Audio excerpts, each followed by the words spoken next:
વડોદરા શહેરના નાગરવાડામાં ભાજપાના પૂર્વ કાઉન્સિલરના પુત્રની હત્યા બાદ શહેર કોર્પોરેશન દ્વારા રસ્તામાં આવતા અને ટ્રાફિકને અડચણરૂપ દબાણો દૂર કરવાની કામગીરી હાથ ધરવામાં આવી છે. ત્યારે આજરોજ સતત ચોથા દિવસે નવાપુરા મહેબૂબપુરામાં રસ્તા ઉપરના ગેરકાયદેસર દબાણો દૂર કરવા માટે પાલિકાની દબાણ શાખા પહોંચી હતી. તો આ દરમિયાન સ્થાનિક લોકો અને દબાણ શાખાની ટીમ વચ્ચે મારામારી અને ઘર્ષણ સર્જાયું હતું. તો દેખારા પડકારા વચ્ચે લારીઓ બચાવવા સ્થાનિક લોકો અને દબાણ શાખા વચ્ચે મારામારી થતા દોડધામ મચી જવા પામી હતી. ત્યારે આ સમગ્ર પરિસ્થિતિ ઉગ્ર સ્વરૂપ ધારણ કરી તે પહેલા પોલીસ કાફલો ઘટના સ્થળે દોડી આવ્યો હતો અને સમગ્ર મામલો થાળે પાડ્યો હતો. તો આ ઘટનાને પગલે વિસ્તારમાં ઉત્તેજના સાથે સન્નાટો છવાઈ જવા પામ્યો હતો.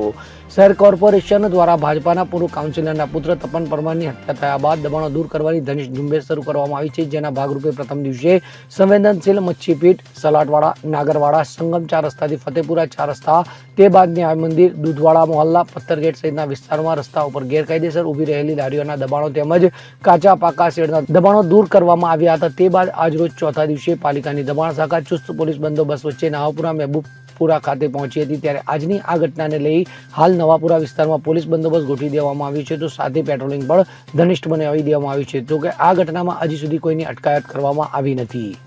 Bureau report, CN24 news. હવે જુઓ દેશ દુનિયાની તમામ ખબરો તમારી આંગળીના ટેરવે. ઉઠાવો મોબાઈલ અને Google Play Store પરથી ડાઉનલોડ કરો અમારી CN24 ન્યૂઝ મોબાઈલ એપ.